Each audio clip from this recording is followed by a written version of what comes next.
Between the dawn of recorded history and 2005, roughly 5 exabytes of data and information were captured. Every 48 hours, we now create and capture 5 exabytes of information.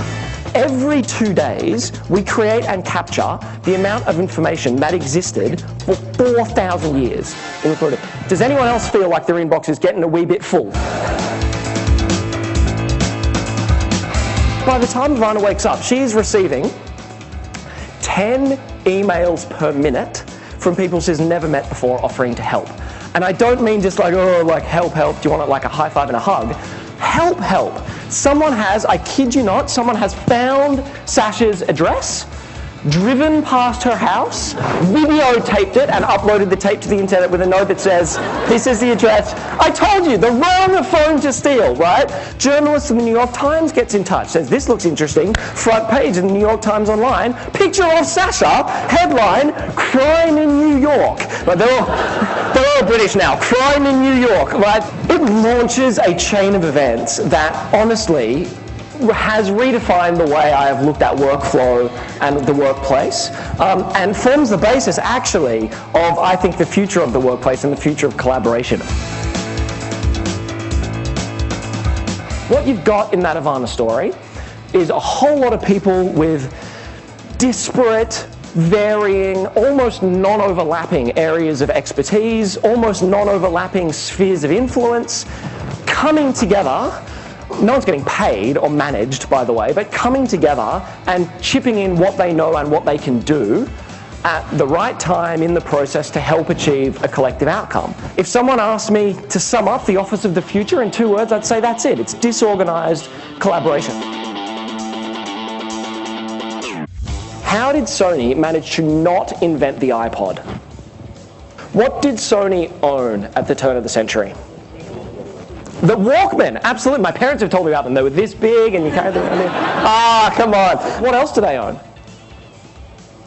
Everything is a correct answer, by the way, to this question, right? Music, they own distribution. You could walk into a Sony store and buy music. They had distribution channels, distribution partners.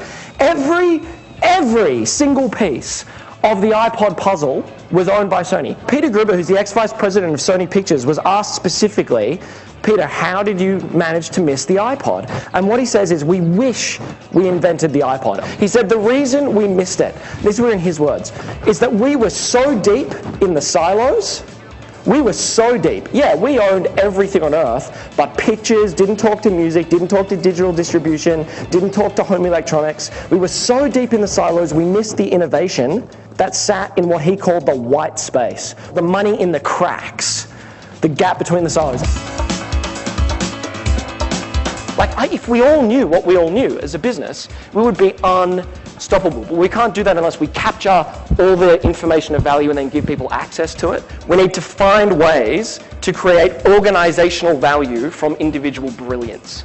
Capture, access, leverage is about transcending traditional business units, traditional geographical units, traditional silos, and not about doing away with them, right? Because they're there for management reasons and they lower the cost of operation. So it's not about destroying the business model, it's about overlaying on top of the business model an information architecture that lets people capture, access, and leverage information.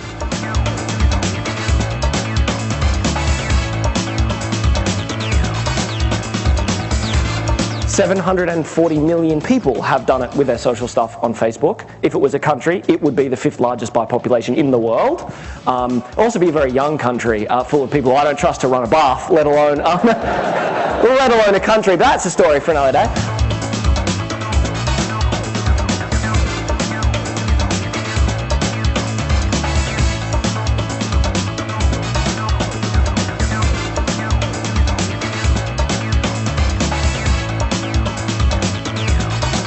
So leveraging semantic technologies, in this one office now, every document that's created and every instant message that's sent is recorded.